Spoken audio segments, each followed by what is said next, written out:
So today I am chatting with James Bolle. Welcome, James. How are you doing? Hello. I'm very well. And we are talking all things purpose. I know that you founded a company called Purposeful, James. I'm just going to dive straight in. Why is purpose so important for an organization? And I want to sort of tie that question into what made you start doing this work? Okay, I'll tell you.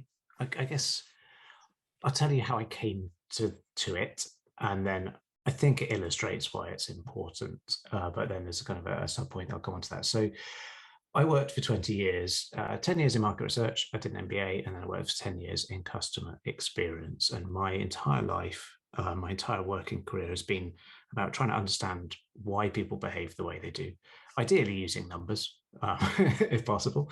But it's about why do people make the decisions they do? How do they make them? How do you influence that behavior?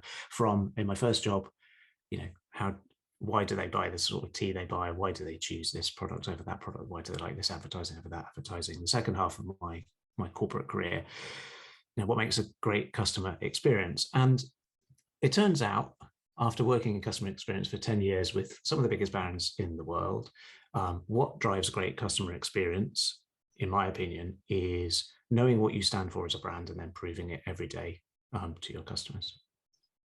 That is, where your customers' expectations of you and where your opinion of yourself are most closely matched in an experience. That's when customers get the most joy and where it drives the most loyalty. And it's where the magic happens. The benefit of knowing what you stand for as a brand and trying to live that authentically with your customers is that it normally means the organization is also authentic with its people and treats its people in the right way and encourages them to be inspired about that. And so whereas I started my job in customer experience thinking, this is great, I'm working with a large chemists and they get 1.5 million completed customer surveys a year, so I'm going to be able to tell them how their customer experience needs to change because I've got all this data. Very quickly I realized that the data is useful when you're making decisions, obviously, but actually driving great customer experiences is much more about how you understand how people perceive you and use you and how you engage your people to deliver that to for customers. And I spent 5 years talking with some of the biggest brands in the world about this idea of, okay, what do you stand for? How do you define that? How do you make that real in your customer experience? And it became clear, I read Simon Sinek's Start With Why in about 2010.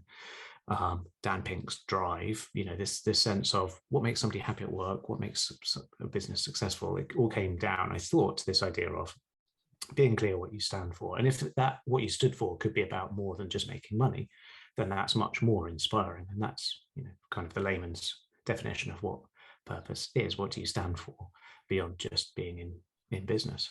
And it kind of it was really brought home to me because I was working for a company that was funded by venture capitalists. And I don't want to denigrate venture capitalists, but the only reason why the company I was working for existed at the time was to grow in order that they could make a certain amount of money from it. And it put me in some situations that were very difficult and very interesting. So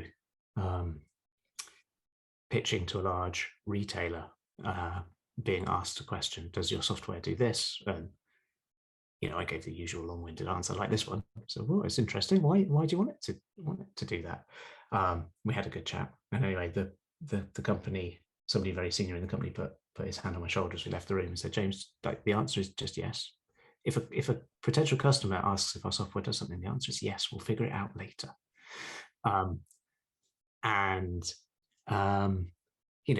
All of the decisions that I was making as a leader within the organization were designed to maximize the sale value of the company 18 to 24 months hence, rather than doing what was best for the customers in the short or medium or long term, or what's best for my people.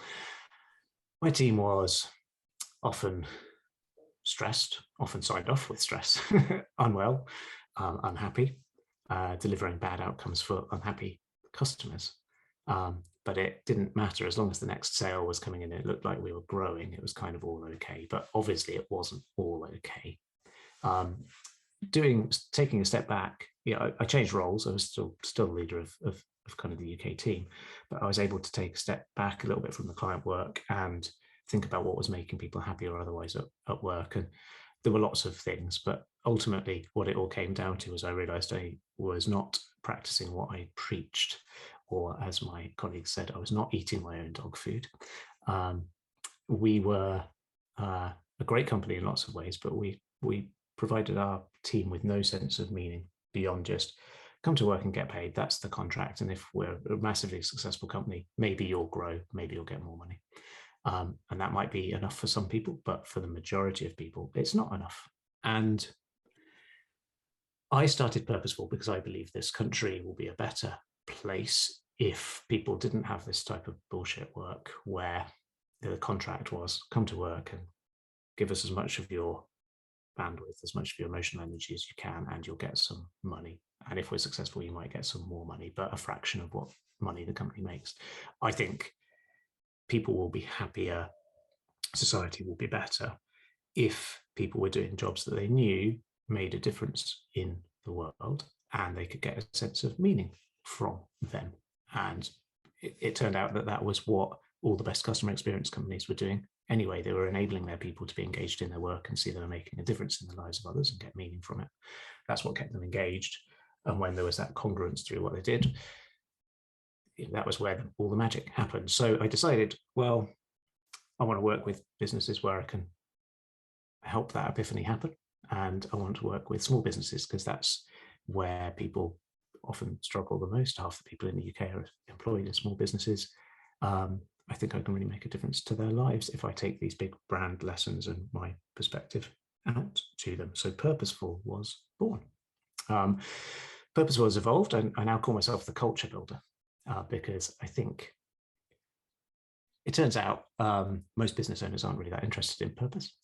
They don't wake up in the morning and think, what I'm missing is a purpose, because they all have a sense of purpose. I started my business to be my own boss. I started this business because I wanted to provide jobs for the local community. I started this business because I thought I could make a ton of money from it. They all have a driving purpose, but they haven't necessarily articulated it or captured something that's going to appeal to anybody else. So they don't wake up and think, I'm missing purpose. But the symptoms that they experience when they're missing purpose is that, as I was doing in my previous job, they're firefighting customer problems, they're arbitrating between team arguments, they're trying to chivvy people along and motivate them to do simple things that just aren't happening. And I think it's because it all just seems a little bit meaningless to the majority of people. And that is something that I think we would all benefit from changing. So how's that for an 8-minute answer to a simple question? Was it actually 8 minutes?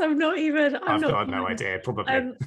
It was a great answer. I loved it.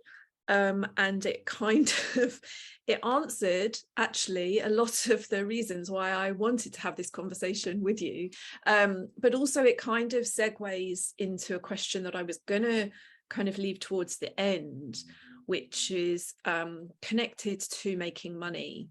And, you've kind of already described, okay, first of all, to just focus only on purpose doesn't necessarily land with, the team, the business owner, etc. It's but it feels like what you're saying is that purpose is a sort of a foundational element of building a great culture. But this thing about a business being in existence to make money, and whether that was the foundational reason a business was born, or whether just through the nature of, capitalist society, etc., the business is it's kind of become about making money, and maybe it's lost the broader meaning of why it exists. What do you say to that company, that business owner? What do you do if you're in that sort of a situation? Oh, it's really hard. I mean, it turns out that the older I'm getting, the more left wing I'm getting, and the more I want to tear down the capitalist structures, which is probably not helpful when you're dealing with business owners. So there are a few thoughts that occur to me here, if it's okay. One is, there's been a lot of research recently I was reading up on in organizations where they have put a lot of effort into diversity, equity, and inclusion work, but it has been pitched as, hey, we're doing this because if we're a more diverse company, we'll be a more successful company. It actually turns off employees who are diverse because they feel like they're being taken advantage of. This is a very cat-handed summary of the research that I was reading. I think purpose is the same, actually. I think if your company owner said, hey, we're going to define a new purpose statement because you guys don't seem that excited by your work and I need you to work harder, you're obviously not going to engage with it because it feels cynical. And so there's a really fine line to tread, because the pitch to a business owner is, in situations where people see purpose and get a sense of meaning from what they're doing, they're more engaged, they're more loyal, they're more resilient, more productive. So all of these things, and this is all kind of academic research studies where kind of the impact of meaning and purpose has been tested. So for the business owner who is conscious, firstly, I need to put food on the table. Secondly, I have paychecks to pay. If this business fails, then I'm letting people down and people don't have jobs. So my first responsibility is to my family and my team. I need to make money. It's a really difficult sell to say, actually, there's something a bit more here. And so the way to, and I don't think making money is a bad thing. I don't think we should all, I don't think all property is theft or anything like that. I think that if you can get to a place where you feel like you're doing the right thing and then that customers are reacting to it and that you're making money from it is a way of keeping score, maybe, I think you're in a really, really good position. And it's about congruence and it's about trade-offs. If you're making decisions that feel bad in your gut just to keep the business going, then in the long run, they're probably not the right decisions. And you can have open, honest conversations with the people that decision, with the people that decision affects. So, being congruent and true to yourself is part of it. But recognizing that, if a business doesn't have money, that it fails and that there's a trade-off in that. Again, as a group, being conscious of the trade-off that you're prepared to make and what it means and why you're doing it. Often, that trade-off can be accepted. Or there are lots of great examples of saying, we need to save X pounds in this area, or the business is going to go under. We really need to solve this problem, and finding that you can save 10 times the amount that you needed to save when you just say to people, we're all in this together. We need to keep on. We need to keep this. We need to save some money to keep this business going so we can keep impacting people's lives positively. People will come up with great things and help you in that way. So truth is, if the business owner believes this is about money and this is about, look, once my kids have finished university, I don't care about how much money, and then I'll be rich and I'll be a philanthropist, I'm not going to change his or her mind. But if they get a sense that maybe business could be about a little bit more and it could make people's lives better and make their lives easier, then there's a much easier conversation to have. Yeah, what you said, like, it just kind of reminds me that actually it can be a really scary thing to remove that focus, or to balance that focus of making money, let's look at the bottom line, to balance that and sort of spread your view out to other things like the meaning and the value. Whilst there's so much evidence these days on that actually that makes people's lives better, richer, easier, and you can make just as much money, if not more. Or, maybe you do make less money, but maybe that's through a choice. because you're balancing a whole load of other things, even though like we know that that's positive. I think the way that we have been, it can be a very scary thing to sort of to just change that perspective.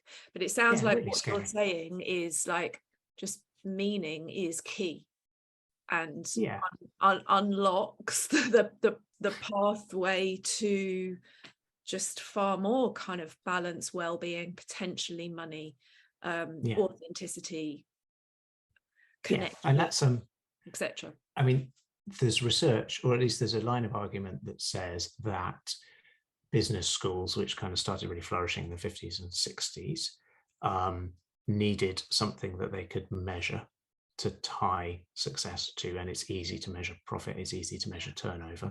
And so that became the business orthodoxy. And actually 100 years ago, businesses weren't just profit driven. There were lots of socially minded businesses. And, you know, the kind of zenith of that kind of thinking is, you know, greed is good, 80s. It's all just about how much money you can make. And that the business school education that was offered through the 80s, 90s, noughties is to blame for, you know, capitalist successes today, big boss pay and all this kind of stuff, because it can all be justified economically, and it can all be justified by the fact that it drives shareholder value. I'm not sure how true all of that is, but it's definitely easier to measure. Am I going to be able to pay everybody's salaries this month? Am I going to make any money this month? How much am I turning over? What are my sales? That's easier than saying, how many people's lives did we positively impact this month? Are people finding their lives easier as a result of the products that we're offering? Are people more fulfilled? And it's got to be a gentle introduction to that kind of area. I think, you know, for me, purpose is something that you don't create. You don't just make up. You say, this is okay, great, this is going to be our purpose. You have to discover it. It already exists in what you do. And articulating it is important, because if you've not articulated it, you're kind of just leaving it to chance, right? You're leaving it to chance that the people that you're hiring are inspired by it, and they're going to take actions that advance you towards it. And, you know, I use the word purpose as kind of this big overarching thing that you're aiming for, but there are values that go with that as well. There are lines that don't cross, the guidelines to how you behave within the organization. And they're not meaningless one-word things like integrity, family, innovation that you write on the wall. They're actual almost commandments that you need to live by.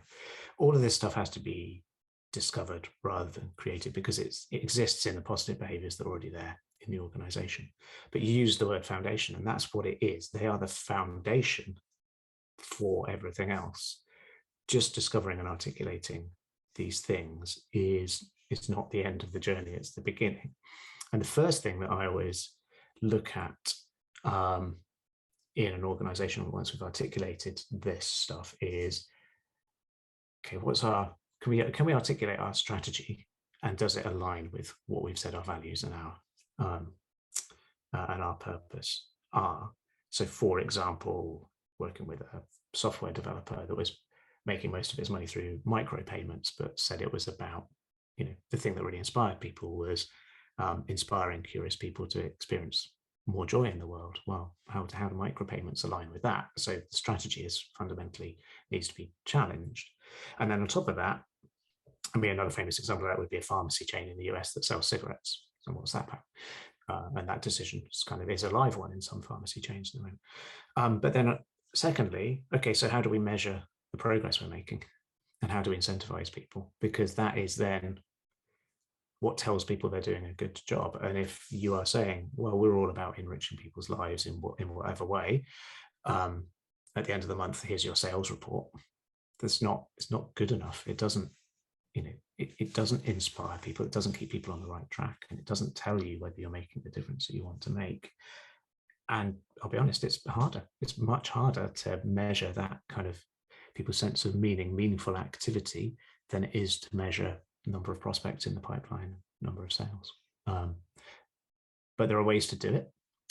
And it's really important for reinforcing that sense of meaning that people get from work. And for the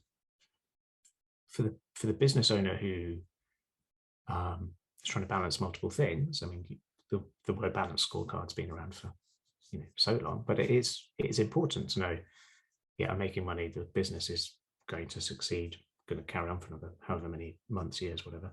But also, how satisfying to know actually there are 3,000 more people in the world that are enjoying their lives more because of the activity we've done, and the 25 people that work here have a much better work-life balance because they get a sense of meaning, and they're not knackered at the end of the day because they've been emotionally drained by their work, but they're inspired by it. These things make a huge difference to business owners' self-esteem and confidence going forwards as well. I was going to ask you about, okay, once you've defined purpose, because I recognize that defining purpose can be a sort of a tick box exercise, and without really delving quite deeply and really making a very sort of concerted effort to integrate that reason, that meaning making, like into your everyday, it can become this thing, okay, this is where our purpose and values are defined, but then this is what we do every day and this is how we measure it. For me, like, integrating those two things is really, really key. And I see, ways of doing that, like, putting purpose into everyone's roles, so every role understands its meaning. You already mentioned sort of integrating the purpose into the strategy, and really having that purpose and that value, like integrating it into the day-to-day operations of the business is such an important part of just feeling that meaning is genuine, like, rather than it's just an exercise that we've done and that we get out once a year and it it looks nice, or we use it in an onboarding process. What other ways do you suggest to make sure that purpose is really sort of integrated and feels really relevant and useful within a company? Yeah, I mean, I think you've given a great example, actually. So the RNLI, Royal National Lifeboat Institute, job descriptions start with the phrase, I help save lives at sea by ... And just connecting what you do. So what I do is I mop the canteen floor. Why is that important? Because we need the canteen to be clean, because we need to make food for our volunteers that's healthy and nutritious, because they're going out doing a dangerous job. And direct connection between the mundane activity and the purpose is important. And it's probably apocryphal, the janitor at the Space Center saying to President Kennedy, I'm helping put a man on the moon. So probably completely made up. But that's that sense of connecting your day-to-day activity to the ultimate goal is really important. And yeah, you've covered that really well. And there's issues of role clarity and so on. But I think if you've found congruence between your strategy and how you measure your success and that purpose and those values, there's loads more to do on that. So I think it's really important to review how you treat your people. Some people use the word employee experience. I don't like the word employee, but if you say one of your values is about freedom and choice, how does your holiday policy, how does your parental leave policy, how does your menopause policy support all that kind of stuff? Does it align? How do you treat your people? And then my background, as I've talked about, is customer experience. How do you treat your customers, and how do you embody that purpose and those values in the way you treat your customers? And I feel like this is really key, because if you're saying, here are ways we're going to treat our customers, we need to hold ourselves to account and keep these standards high, everything else begins to fall into place. So, for example, I've done quite a lot of work with recruiters in the last year. And if you're a recruiter that says you really care about people, is it ever okay for them not to get feedback from an interview? Is it ever okay that to keep them waiting? I understand that you're waiting for your client to give you an answer to their interview so you can tell them, but It's never okay to ignore their phone calls while you're waiting for that information. You just need to be open with them and build them up. Is it ever okay to put someone forward for a job that you think they'll get, but they're not going to love? Like, if you think about that customer experience in line with your values and purpose and truly think about it, it dictates all kinds of stuff behind that as well, in terms of what clients can we work with, how do we need to resource our business, how do we incentivize people to have the right conversations, what kind of margins can we expect, therefore what kind of funding do we need. If you can align your customer experience and your employee experience with those values, then it really makes a difference. And then that sense of how you run your business, how open are you, how transparent are you, how included in decisions are people within the business, are they empowered to make decisions based on what they think is the right thing based on the values and purpose, or is it command and control? All of these things begin to fall into place, but you can't just, I mean, I'd love you to do an exercise with me where I get the entire business into a room and give you the best few hours of your life kind of discovering purpose and articulating it. But if it stops there, it doesn't get embedded, it doesn't mean anything. And I would always look at,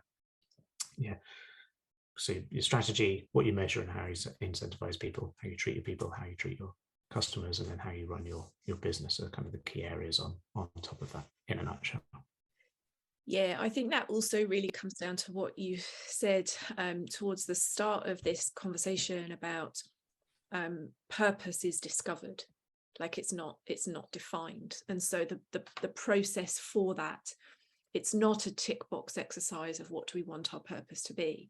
It's actually quite a sort of a deep inquiry into, like, why are we here?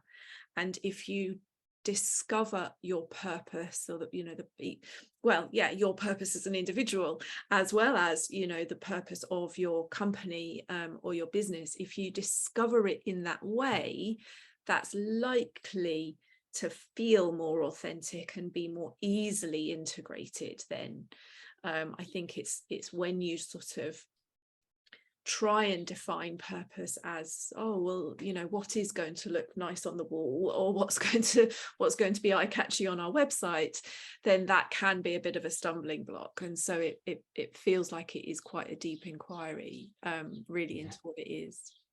Yeah, and I've been in conversations where people around the table have said, well, we can't say we've got a value. How's that going to look to our customers? So it's not for your customers, mate. Right? It's like, just don't worry about how it looks externally. Think about what motivates, what is emotionally resonant for the people within the business. When, how do we behave when we're at our best? And I always think, like, because of the types of businesses I work with, the founder still tends to be involved in the business, and working with the founder to articulate their story is always a really powerful source of kind of discovering purpose and meaning for people. It's like, it's really kind of, I don't want to sound like a kind of amateur psychologist, but it turns out you experienced this in childhood, and actually everything you've been trying to do in your work life since then is just related to this problem. And actually, if we think about the legacy you're trying to leave, it's all related to the relationship you had with this teacher or whatever it is.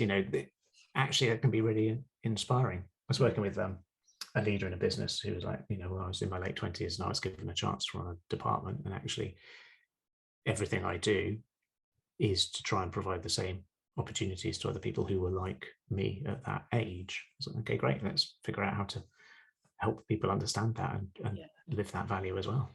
And it's funny that actually can feel quite a vulnerable thing to do, but actually I think it's part of the magic of the organization. And not necessarily going into all of your childhood experiences, but just from the perspective of really articulating why you're doing this as a founder.